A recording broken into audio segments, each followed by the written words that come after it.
হঠাৎ করে কান্নার আওয়াজ শোনা যায়। আল্লাহর নবী মনে মনে চিন্তা করলেন কে কান্না করে। হঠাৎ করে তাকাইয়া দেখে প্রিয় সাহাবী সাদ আস-সালামি রাদিয়াল্লাহু তাআলা আনহু চোখের পানিগুলো সারিয়া সারিয়া কান্না করে। আল্লাহর নবী সাদকে ডাকলেন, সাদ এদিকে আসো, কেন কান্না করো আমাকে বলো। বলে পয়গম্বর মনের মধ্যে বড় দুঃখ। বলে কি দুঃখ আমার বলো।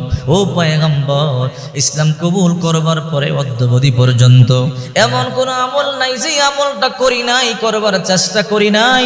ও পয়গম্বর, একটা সুন্নত এখনো পর্যন্ত আদায় করতে পারি নাই, এই জন্য মনের মধ্যে দুঃখ। কবে এই সুন্নতটা আমি আদায় করতে পারবো? যদি এটা আপনার সুন্নত না হতো তাহলে কষ্ট পেতাম না, এটা আপনার সুন্নত বলে আদায় করবার জন্য মনের মধ্যে বড় আশা। কি সুন্নাত? এখনো পর্যন্ত বিবাহ করতে পারি নাই। আল্লাহর পয়গম্বর বলে, তাই নাকি? বলে হ্যাঁ পয়গম্বর, দীর্ঘ 8 মাস পর্যন্ত মদিনার গলিতে গলিতে ঘুরেছি, কোনো মেয়ে আমার কাছে বিবাহ দেয় না। আমি দেখতে কালো, দেখতে খাটো, মুখের মধ্যে বড় বড় দাগ। ও পয়গম্বর, এই জন্য কোনো মেয়ে আমাকে বিবাহ করতে রাজি হয় না।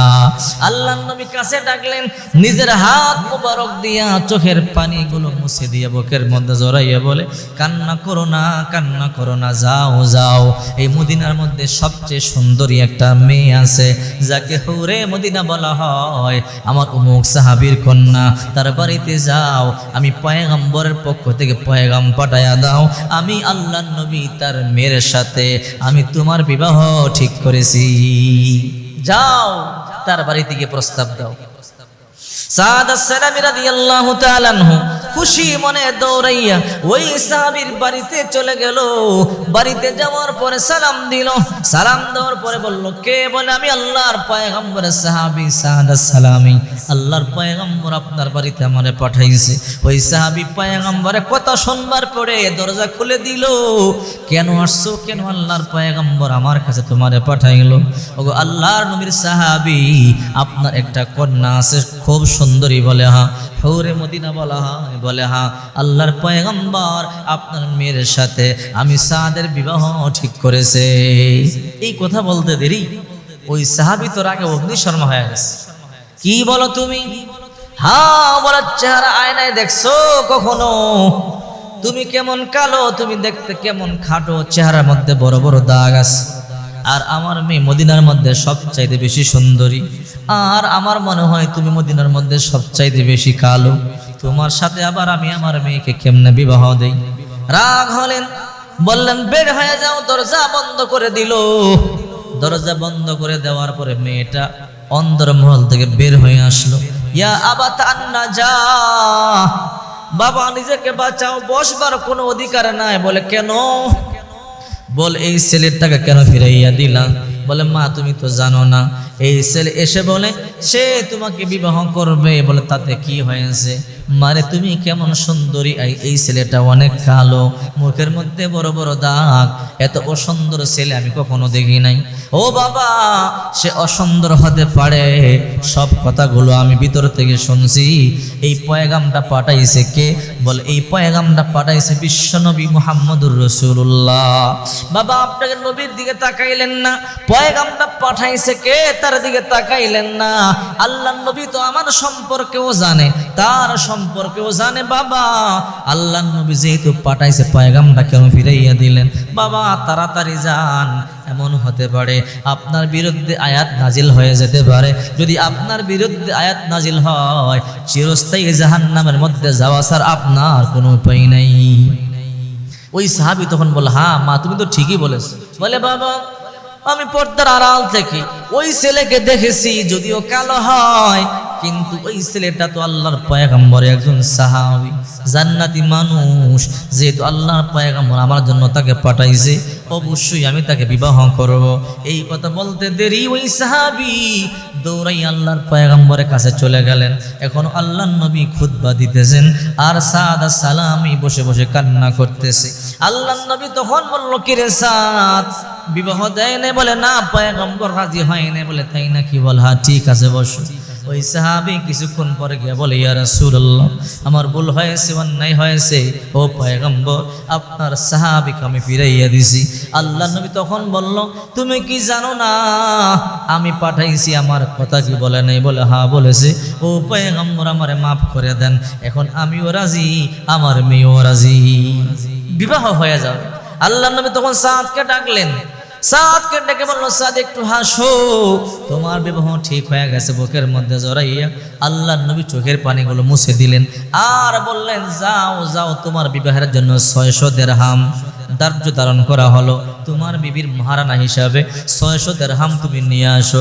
সাদ বলে, ইয়া রাসূলুল্লাহ, আপনার পাতিলে রান্না হইলে খাবার খাই, রান্না না হইলে না খাইয়া ঘুমাই, 600 দিরহাম কোত্থেকে আনবো? একটা দিরহামও তো আমার কাছে নাই, কোত্থেকে আনবো?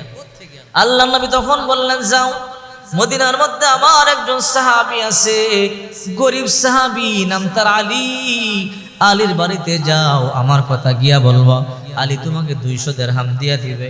সাদ আস-সালামি রাদিয়াল্লাহু তাআলা আলীর বাড়িতে গেলেন, গিয়া বললেন, আল্লাহর পয়গম্বর বলেছেন 200 দিরহাম দেওয়ার জন্য। হযরত আলী 200 দিরহাম দিলেন, ফাআতাহু ওয়া যাদা, আর কিছু বাড়াইয়া দিলেন। 200 দিরহাম এনে আল্লাহর নবীর হাত মোবারকের মধ্যে দিলেন। আল্লাহর পয়গম্বর এবার বলল, যাও যাও, আমার আরেকজন সাহাবী, ধনী সাহাবী ওসমানের বাড়িতে যাও, আমার কথা গিয়া বলবা 200 দিরহাম দিবে। ওই সাহাবী হযরত ওসমানের বাড়িতে চলে গেলেন। ও ওসমান, আল্লাহর নবী আমাকে পাঠাইছে 200 দিরহাম দেওয়ার জন্য। ওসমান রাদিয়াল্লাহু তাআলা আনহু 200 দিরহাম দিলেন, ফাআতাহু ওয়া যাদাহু, আর কিছু বাড়াইয়া দিলেন, আল্লাহর নবীকে দিলেন। আল্লাহর নবী বললেন, 400 দিরহাম হলো। আমার আরেকজন ধনী সাহাবী আছে, নাম তার আব্দুর রহমান ইবনে আউফ, তার বাড়িতে যাও, 200 দিরহাম নিয়ে আসো। তার বাড়িতে গেলেন, 200 দিরহাম দিল, 600 দিরহাম আল্লাহর নবীর হাতের মধ্যে দিলেন। আল্লাহর পয়গম্বর এই 600 দিরহাম সাদের হাতের মধ্যে দিয়ে বলল, যাও, মদিনার বাজারে যাও, তোমার বিবির জন্য শাড়ি, গহনা, জুতা যা পছন্দ হয় কিনে নিয়ে আসো, আজকে বিবাহ হবে আর আজকে তোমাদের ভাসর হবে। হযরত সাদ আস-সালামি রাদিয়াল্লাহু তাআলা এত সুন্দরী মেয়ে পাবে কল্পনাও করতে পারেন। মনের মধ্যে বড় খুশি, আনন্দ নিয়ে মদিনার বাজারে গেল। করির লাইন, চোখ ধাঁধানো জিনিসগুলো কিনবে। বলতেছে, এই জিনিসগুলো প্যাকেট করেন, এই শাড়িটা প্যাকেট করেন, এই চুড়িগুলো প্যাকেট করেন। সাদ আস-সালামি রাদিয়াল্লাহু তাআলা আনহু সুন্দর সুন্দর জিনিসগুলো কিনতেছে। হঠাৎ করে কান্নার আওয়াজ, আন্নাফির আন্নাফির, যুদ্ধের আওয়াজ। সে তো বিবাহ হবে, আহারে দীর্ঘ 8 মাস পর্যন্ত কোনো মেয়েই পাই না, এখন এমন মেয়ে পাইছি, মদিনা সবচেয়ে সুন্দরী, আজকে বাসর হবে, কোন জিনিসটা তাকে পরাইলে সুন্দর লাগবে? এই জন্য সে চোখ ধাঁধানো জিনিসগুলো খরিদ করতেছে। হঠাৎ করে যখন বিলালের কণ্ঠে আওয়াজ, আন্নাফির আন্নাফির, যুদ্ধের জন্য প্রস্তুতি গ্রহণ করে নাও, এই আওয়াজটা কানে আসবার সাথে সাথে তার অন্তরটা ঘুরে যায়।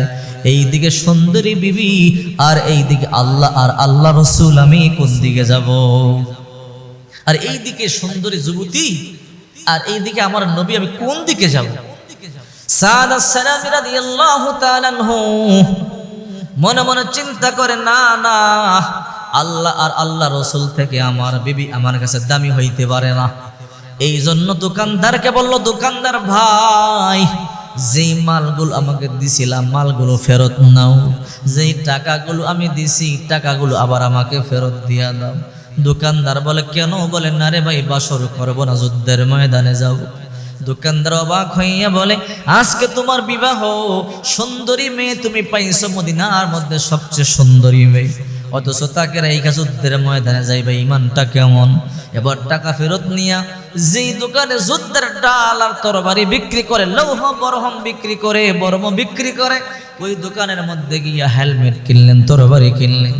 বলল, না না, যুদ্ধের ময়দানে যাব, আল্লাহ রসুল যুদ্ধের ময়দানে যাবে, আমি বাসর করব, এটা আমি সাদের পক্ষে কখনো সম্ভব হতে পারে না। যুদ্ধের ময়দানে চলে গেলেন। যুদ্ধ করতে করতে করতে করতে এক পর্যায়ে জমিনের মধ্যে পড়ে গেলেন। হযরত আলী রাদিয়াল্লাহু তাআলা আনহু সাদের কালো হাত দেখে ফেললেন, জামার ভিতর থেকে হাত বের হয়ে গেছে। আলী বলে, ইয়া রাসূলুল্লাহ, ওই যে কালো হাত দেখা যায়, মনে হয় এটা আপনার সাহাবী সাদ হবে। আল্লাহর নবী বললেন, রে আলী, আমি তো তাকে যুদ্ধের ময়দানে আসবার জন্য বলি নাই, আজকে তো তার বিবাহ হবে, বাসর হবে, সে যুদ্ধের ময়দানে আসলো কেন? যাও যাও আমার কাছে তাকে নিয়ে আসো।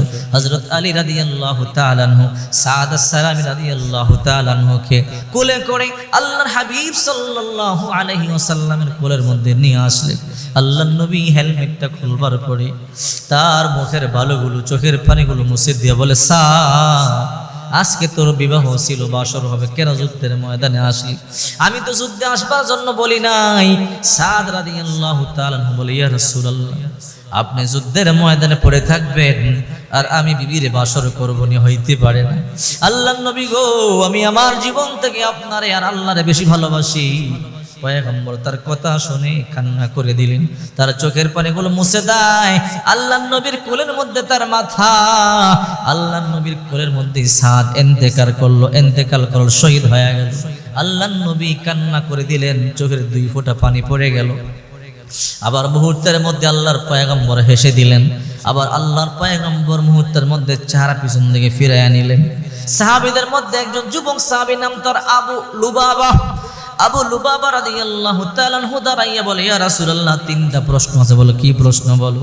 পয়গম্বর, এই মাত্র দেখলাম সাদ যখন আপনার কোলে ইন্তেকাল করলো, আপনার চোখ মোবারক থেকে 2 ফোঁটা পানি ঝরলো, মুক্তার দানার মতো চোখের পানি সারিয়ে আপনি কান্না করলেন। বলে, হ্যাঁ দেখেছো, সত্য। ও পয়গম্বর, মুহূর্তের মধ্যে আবার দেখলাম আপনি মুস্কি হাসি দিলেন। বুঝলাম না। 3 নাম্বার প্রশ্ন হলো, আপনার চেহারা পিছন দিকে ফিরাইয়া নিলেন, আমরা সবাই আপনার সামনে আর আপনি পিছনে ফিরাইলেন, কারণটা কি? 1 নাম্বার প্রশ্ন, কাঁদলেন কেন? 2 নাম্বার প্রশ্ন, সাথে সাথে হাসলেন কেন? 3 নাম্বার প্রশ্ন, চেহারা পিছন দিকে ফিরাইলেন কেন? আল্লাহর নবী তখন বলল, রে আবু লুবাবা, শোনো, সাদ এমন একজন আমার সাহাবী, দীর্ঘ 8 মাস পর্যন্ত কোনো মেয়ে তাকে বিবাহ করতে রাজি হয় না। মদিনার সবচেয়ে সুন্দরী মেয়ের সাথে আজকে তার বিবাহ হবে, আমি ঠিক করে এসেছি। আর আমি তাকে 600 দিরহাম দিয়েছিলাম মদিনার বাজার থেকে বাজার করবার জন্য, অর্থাৎ তার বিবির বাসর হবে মোহরানা হিসাবে। কিন্তু এত সুন্দর মেয়ে পাওয়ার পরেও বছরের চিন্তা করলো না, বিবির প্রেমে পড়লো না, আমারে তার চাইতে বেশি ভালোবাসলো, আল্লাহকে ভালোবাসলো, এই জন্য জীবন উৎসর্গ করে দিল। এমন একটা সাহাবী এই মুহূর্তে দুনিয়ার মায়া ছেড়ে চলে যায় আল্লাহর ডাকে সাড়া দিয়া। এই জন্য আমি কান্না করে দিলাম। তার ব্যথায় ব্যতীত হইয়া চোখ থেকে পানি ঝরল। এবার আবু লুবাবা বলল, বুঝতে পারলাম, কিন্তু আবার আপনি হাসলেন কেন? এখনো চোখে পানি কিন্তু মুস্কি হাসলেন, কারণটা কি আমার বলেন? রে আবু লুবাবা, শোনো, সাদ যখন ইন্তেকাল করেছে আল্লাহ তাআলা তাকে 2টা ডানা দিয়েছে, আর এই 2টা ডানা দিয়া সাদ উড়ে উড়ে জান্নাতে যায়। এই দৃশ্য দেখি আমি হাসলাম। ও পয়গম্বর, 3 নাম্বার প্রশ্ন, আপনার চেহারা পিছন দিকে কেন ফিরাইয়া নিলেন? সাহাবীরা, শোনো, আমি নবী যা দেখি তোমরা তা দেখো না। সাদ ইন্তেকাল করবার পরে আল্লাহ তাআলা 7টা আসমানের সকল দরজা খুলে দিয়ে বলে, হে জান্নাতি হুরেরা, যা যা সাদকে দুনিয়া থেকে নিয়ে আয়, যে আগে যাইতে পারবি সাদকে তোমার সাথে বিবাহ দেওয়া হবে। যেই সাদ এত সুন্দরী যুবতী রেখে ইন্তেকাল করলো আল্লাহ রাসূলের জন্য, ওই সাদের জন্য হুরেরা পাগল হয়ে গেছে। এই জন্য হুরেরা হাজার হাজার লক্ষ লক্ষ অগণিত হুর দৌড়াইয়া যখন জান্নাত থেকে দুনিয়াতে আসতেছিল, কারো বুকের কাপড় সরে যাইতেছিল, কারো পায়ের কাপড় হাঁটুর উপরে উঠে যাইতেছিল। তোমরা দেখো না, আমি যা দেখি, এই দৃশ্য দেখে আমি নবীজি লজ্জায় আমার চেহারা পিছনে ফিরাইয়া নিলাম। সাহাবীরা এত ভালোবাসতো নবীকে, চিন্তা করছে। এই জন্য আল্লাহ পাক রব্বুল আলামিন বলেন, আল্লাযীনা আমানু ওয়া হাজারু ওয়া জাহাদু ফি সাবিলিল্লাহি বিআমওয়ালিহিম ওয়া আনফুসিহিম আযমু দারাজাতান ইনদাল্লাহ ওয়া উলাইকা হুমুল ফাইজুন। যারা হিজরত করে আর যারা জিহাদ করে, জান মাল দিয়া, জান মাল ব্যয় করে, সময় ব্যয় করে, এই দুনিয়ার মধ্যে আল্লাহর কাছে সবচেয়ে দামি তারা হইল সফল কাম। সাহাবায়ে কেরাম তো বুঝতে পেরেছে এই দুনিয়া আসল জিন্দেগি না, এই জন্য সর্ব অবস্থায় তার আল্লাহর নবীকে, আল্লাহকে জীবন থেকে বেশি প্রাধান্য দিয়েছে। আমরা তো দুনিয়ার মোহে পড়ে আল্লাহকে ভুলে গেছি, নবীকে ভুলে গেছি, এই জন্য আমাদের দুশ্চিন্তার শেষ নাই, টেনশনের শেষ নাই, পেরেশানির শেষ নাই, যেদিকে তাকাই শুধু অশান্তি।